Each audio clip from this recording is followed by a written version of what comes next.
अस्सलाम वालेकुम। अच्छा नाज़रीन, इस वक्त तकरीबन कतर में शाम के 5:15 बज रहे हैं और मैं अपने फ्लैट के बाहर खड़ा हूँ। अच्छा, मैं एक चीज़ आपको यहाँ बता देता हूँ। हम वहाँ पर पाकिस्तान में जिस तरह हम कहते हैं फ्लैट, बंगला, 2 कमरे का, 3 कमरे का फ्लैट, 4 कमरे का फ्लैट, इस तरह कहते हैं। लेकिन यहाँ पर कुछ डिफरेंट है। यहाँ पर हम इसको फ्लैट वगैरह नहीं कहते, यहाँ पर होते हैं विला।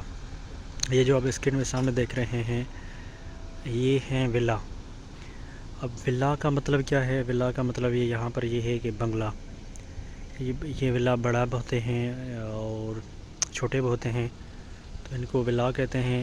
और हम वहाँ पर पाकिस्तान में इसको कहते हैं बंगलोज़ हम कहते हैं पाकिस्तान में। तो ये विला किस तरह होते हैं और ये इन विला में कौन रहते हैं? एक्चुअली ये विला जो बनते हैं स्टार्टिंग में ये कतरी अपने लिए बनाते हैं, ख़ुद के रहने के लिए बनाते हैं। लेकिन ये कतरी जो ज़्यादातर वहाँ पर नहीं ठहरते, कुछ अरसा ठहरते हैं, 1 साल 2 साल। उसके बाद ये सेल करते हैं। सेल मतलब कोई कंपनीज़ हैं यहाँ पर, परमानेंटली यहाँ पर कोई नहीं ले सकता है। एक तो कतरी के अलावा परमानेंटली कोई भी प्रॉपर्टी यहाँ पर ख़रीद नहीं सकता। वो प्लाट हो, वो बिल्डिंग हो, या वो कोई फ्लैट हो, या कोई बंगला हो, परमानेंटली कोई ख़रीद नहीं कर सकता सिवाय गाड़ी के। तो ये कतरी कंपनीज़ हैं उनको सेल करती है ताकि वो आगे रेंट पे किसी को दे सके। तो वो कंपनीज़ जो लेंगी वो क्या करेंगी? कंपनीज़ वो जो बंगलों होंगे बड़े बड़े, उनको पार्टीशन करेगी। एक तो या कंपनी वो उस पूरे बंगलों को ही किसी को रेंट पे देगी, या वो जो कंपनी लेगी वो कंपनी उनको पार्टीशन करेगी उन्हीं फ्लैट्स को। फिर उसमें अगर बड़ा बंगला होगा तो उसमें फ्लैट बनाएगी, 2 रूम का फ्लैट बनाएगी, 3 रूम का फ्लैट बनाएगी, या 1 रूम का फ्लैट बनाएगी। तो इस तरह वो उनको डिवाइड करती है उस कंपनी, उसको डिवाइड करके, ताकि वो आसानी से जो लोग 1 कमरे का अफोर्ड कर सकते हैं वो 1 कमरा ले लें, जो लोग 2 कमरा अफोर्ड कर सकते हैं 2 कमरों ले लें, या 3 कमरा जो अफोर्ड कर सकते हैं वो 3 ले लें। तो उनकी आसानी के लिए, क्योंकि यहाँ पर जो बंगलाज हैं वो बड़े महंगे हैं, कोई वो फुल रेंट पे नहीं लेता। वो अपनी फैमिली के हिसाब से जो अकोमोडेट करता है कि यार इसमें मेरा गुजारा हो जाएगा, तो उस हिसाब से वो बंगलोज लेते हैं। अब उन विला के अंदर एक होता है 1 BHK। अब 1 BHK उसको कहते हैं कि जिसमें 1 कमरा, 1 हॉल और 1 किचन हो और साथ में 1 वाशरूम हो, उसको कहते हैं 1 BHK।